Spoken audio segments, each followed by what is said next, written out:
Book 6, Chapters 1 and 2 of the Antiquities of the Jews, Volume 2, Book 6, containing the interval of 32 years, from the death of Eli to the death of Saul. Chapter 1. The destruction that came upon the Philistines and upon their land by the wrath of God on account of their having carried the ark away captive, and after what manner they sent it back to the Hebrews.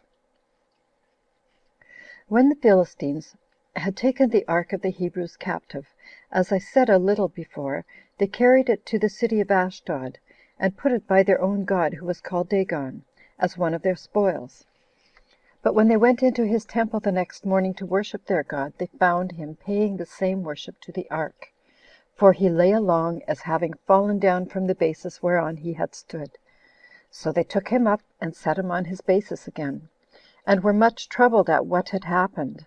And as they frequently came to Dagon and found him still lying along in a posture of adoration to the ark, they were in very great distress and confusion. At length God sent a very destructive disease upon the city and country of Ashdod, for they died of the dysentery or flux, a sore distemper that brought death upon them very suddenly. For before the soul could, as usual in easy deaths, be well loosed from the body, they brought up their entrails, and vomited up what they had eaten, and what was entirely corrupted by the disease. And as to the fruits of their country, a great multitude of mice arose out of the earth, and hurt them, and spared neither the plants nor the fruits. Now while the people of Ashdod were under these misfortunes, and were not able to support themselves under their calamities, they perceived that they suffered thus because of the ark, and that the victory they had gotten, and their having taken the ark captive, had not happened for their good. They therefore sent to the people of Askelon, and desired that they would receive the ark among them. This desire of the people of Ashdod was not disagreeable to those of Askelon, so they granted them that favor.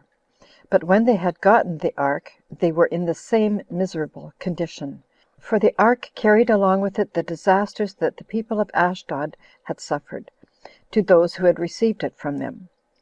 Those of Askelon also sent it away from themselves to others, nor did it stay among those others neither, for since they were pursued by the same disasters, they still sent it to the neighboring cities, so that the ark went round after this manner to the 5 cities of the Philistines, as though it exacted these disasters as a tribute to be paid it for its coming among them. When those that had experienced these miseries were tired out with them, and when those that heard of them were taught thereby not to admit the ark among them, since they paid so dear a tribute for it, at length they sought for some contrivance and method how they might get free from it. So the governors of the 5 cities, Gath, and Ekron, and Askelon, as also of Gaza and Ashkelon, met together, and considered what was fit to be done. And at first they thought proper to send the ark back to its own people, as allowing that God had avenged its cause, that the miseries they had undergone came along with it, and that these were sent on their cities upon its account, and together with it. However, there were those that said they should not do so, nor suffer themselves to be deluded, as ascribing the cause of their miseries to it, because it could not have such power and force upon them. For had God had such a regard to it, it would not have been delivered into the hands of men. So they exhorted them to be quiet, and to take patiently what had befallen them, and to suppose there was no other cause of it but nature, which, at certain revolutions of time, produces such mutations in the bodies of men, in the earth, in plants, and in all things that grow out of the earth.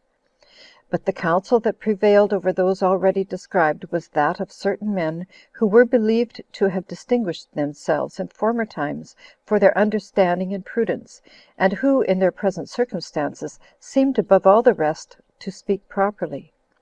These men said it was not right either to send the ark away or to retain it, but to dedicate 5 golden images, one for every city, as a thank offering to God, on account of his having taken care of their preservation, and having kept them alive when their lives were likely to be taken away by such distempers as they were not able to bear up against. They also would have them make 5 golden mice like to those that devoured and destroyed their country, to put them in a bag, and lay them upon the ark; to make them a new cart also for it, and to yoke milch kine to it, but to shut up their calves, and keep them from them, lest by following after them they should prove a hindrance to their dams, and that the dams might return the faster out of a desire of those calves. Then to drive these milch kine that carried the ark, and leave it at a place where 3 ways met, and so leave it to the kine to go along which of those ways they pleased, that in case they went the way to the Hebrews, and ascended to their country, they should suppose that the ark was the cause of their misfortunes; but if they turned into another road, they said, We will pursue after it, and conclude that it has no such force in it. So they determined that these men spake well, and they immediately confirmed their opinion by doing accordingly. And when they had done as has been already described, they brought the cart to a place where 3 ways met, and left it there, and went their ways. But the kine went the right way, and as if some persons had driven them, while the rulers of the Philistines followed after them, as desirous to know where they would stand still, and to whom they would go. Now there was a certain village of the tribe of Judah, the name of which was Beth Shemesh, and to that village did the kine go. And though there was a great and good plain before them to proceed in, they went no farther, but stopped the cart there. This was a sight to those of that village, and they were very glad; for it being then summer time, and all the inhabitants being then in the fields gathering in their fruits, they left off the labors of their hands for joy, as soon as they saw the ark, and ran to the cart, and taking the ark down, and the vessel that had the images in it, and the mice, they set them upon a certain rock which was in the plain. And when they had offered a splendid sacrifice to God, and feasted, they offered the cart and the kine as a burnt offering. And when the lords of the Philistines saw this, they returned back. But now it was that the wrath of God overtook them, and struck 70 persons of the village of Beth Shemesh dead, who, not being priests, and so not worthy to touch the ark, had approached to it. Those of that village wept for these that had thus suffered, and made such a lamentation as was naturally to be expected on so great a misfortune that was sent from God; and every one mourned for his own relation. And since they acknowledged themselves unworthy of the ark's abode with them, they sent to the public senate of the Israelites, and informed them that the ark was restored by the Philistines, which when they knew, they brought it away to Kirjath-jearim, a city in the neighborhood of Beth Shemesh. In this city lived one Abinadab, by birth a Levite, and who was greatly commended for his righteous and religious course of life. So they brought the ark to his house, as to a place fit for God himself to abide in, since therein did inhabit a righteous man. His sons also ministered to the divine service at the ark, and were the principal curators of it for 20 years. For so many years it continued in Kirjath-jearim, having been but 4 months with the Philistines. Chapter 2. The expedition of the Philistines against the Hebrews, and the Hebrews' victory under the conduct of Samuel the prophet, who was their general. Now while the city of Kirjath-jearim had the ark with them, the whole body of the people betook themselves all that time to offer prayers and sacrifices to God, and appeared greatly concerned and zealous about his worship. So Samuel the prophet, seeing how ready they were to do their duty, thought this a proper time to speak to them, while they were in this good disposition, about the recovery of their liberty, and of the blessings that accompanied the same. Accordingly he used such words to them as he thought were most likely to excite that inclination, and to persuade them to attempt it. "O you Israelites," said he, "to whom the Philistines are still grievous enemies, but to whom God begins to be gracious, it behooves you not only to be desirous of liberty, but to take the proper methods to obtain it. Nor are you to be contented with an inclination to get clear of your lords and masters, while you still do what will procure your continuance under them. Be righteous then, and cast wickedness out of your souls, and by your worship supplicate the divine Majesty with all your hearts, and persevere in the honor you pay to him. For if you act thus, you will enjoy prosperity. you will be freed from your slavery and will get the victory over your enemies, which blessings it is not possible you should attain either by weapons of war, or by the strength of your bodies, or by the multitude of your assistants. For God has not promised to grant these blessings by those means, but by being good and righteous men. And if you will be such, I will be security to you for the performance of God's promises." When Samuel had said thus, the multitude applauded his discourse, and were pleased with his exhortation to them, and gave their consent to resign themselves up to do what was pleasing to God.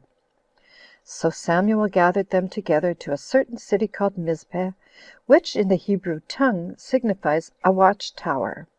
There they drew water, and poured it out to God, and fasted all day, and betook themselves to their prayers. This their assembly did not escape the notice of the Philistines. So when they had learned that so large a company had met together, they fell upon the Hebrews with a great army and mighty forces, as hoping to assault them when they did not expect it, nor were prepared for it. This thing affrighted the Hebrews, and put them into disorder and terror. So they came running to Samuel, and said that their souls were sunk by their fears, and by the former defeat they had received, and that thence it was that we lay still, lest we should excite the power of our enemies against us. Now, while thou hast brought us hither to offer up our prayers and sacrifices, and take oaths to be obedient, our enemies are making an expedition against us, while we are naked and unarmed. Wherefore we have no other hope of deliverance, but that by thy means, and by the assistance God shall afford us upon thy prayers to him, we shall obtain deliverance from the Philistines." Hereupon Samuel bade them be of good cheer, and promised them that God would assist them. And taking a sucking lamb, he sacrificed it for the multitude, and besought God to hold his protecting hand over them when they should fight with the Philistines, and not to overlook them, nor suffer them to come under a second misfortune. Accordingly God hearkened to his prayers, and accepting their sacrifice with a gracious intention, and such as was disposed to assist them, he granted them victory and power over their enemies. Now while the altar had the sacrifice of God upon it, and had not yet consumed it wholly by its sacred fire, the enemy's army marched out of their camp, and was put in order of battle, and this in hope that they should be conquerors, since the Jews were caught in distressed circumstances, as neither having their weapons with them, nor being assembled there in order to fight. But things so fell out that they would hardly have been credited, though they had been foretold by anybody. For in the first place, God disturbed their enemies with an earthquake, and moved the ground under them to such a degree that he caused it to tremble, and made them to shake, insomuch that by its trembling he made some unable to keep their feet, and made them fall down, and by opening its chasms he caused that others should be hurried down into them. After which he caused such a noise of thunder to come among them, and made fiery lightning shine so terribly round about them, that it was ready to burn their faces. And he so suddenly shook their weapons out of their hands, that he made them fly and return home naked. So Samuel with the multitude pursued them to Bethkar, a place so called. And there he set up a stone as a boundary of their victory and their enemies' flight, and called it the Stone of Power, as a signal of that power God had given them against their enemies. So the Philistines after this stroke made no more expeditions against the Israelites, but lay still out of fear, and out of remembrance of what had befallen them, and what courage the Philistines had formerly against the Hebrews, that after this victory was transferred to the Hebrews. Samuel also made an expedition against the Philistines, and slew many of them, and entirely humbled their proud hearts, and took from them that country which, when they were formerly conquerors in battle, they had cut off from the Jews, which was the country that extended from the borders of Gath to the city of Ekron. But the remains of the Canaanites were at this time in friendship with the Israelites. End of Book 6. Chapters 1 and 2.